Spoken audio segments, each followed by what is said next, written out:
سوال ہے وہ کون سی نماز ہے جس میں نہ قیام ہے، نہ رکوع، نہ سجدہ؟ جواب ہے جنازہ کی نماز۔ سوال ہے وہ کون ہے جو جنت میں پیدا ہوا، زمین پر رہا اور بغیر مرے جنت میں گیا؟ جواب ہے حضرت عیسیٰ علیہ السلام۔ سوال ہے ایسا کون سا پرندہ ہے جس کا نام قرآن مجید میں آیا اور وہ نبی کی مدد کو آیا؟ جواب ہے ابابیل۔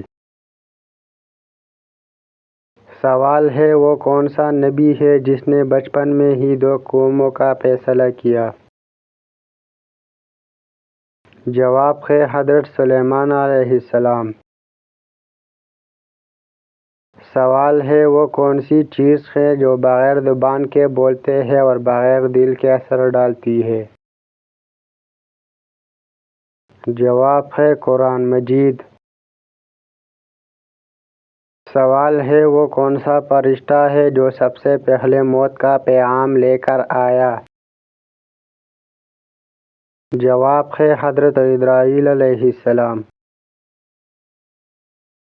سوال ہے وہ کون سی چیز ہے جسے انسان چھپا بھی لے تو اللہ دیکھ لیتا ہے؟ جواب ہے نیت۔ سوال ہے کیا مرنے والے کو پتہ چلتا ہے کہ کسی نے اس کے لیے دعا کی ہے؟ جواب ہے جی ہاں، اس کو بتایا جاتا ہے۔ سوال ہے وہ کون سا عمل ہے جو مومن کا ہتھیار کہلاتا ہے؟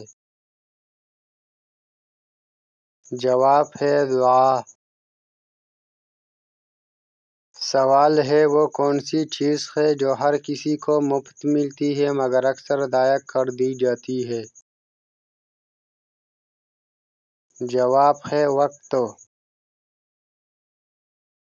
سوال ہے وہ کون سی چیز ہے جس کا حساب قیامت کے دن سب سے پہلے لیا جائے گا؟ جواب ہے نماز۔ سوال ہے وہ کون سا دریا ہے جو جنت میں ہے اور دنیا میں بھی ہے؟ جواب ہے کوثر۔ سوال ہے وہ کون سی چیز ہے جو انسان کے ساتھ قبر میں جاتی ہے لیکن قیامت کے دن گواہی کے لیے سامنے آتی ہے؟ جواب ہے اعمال۔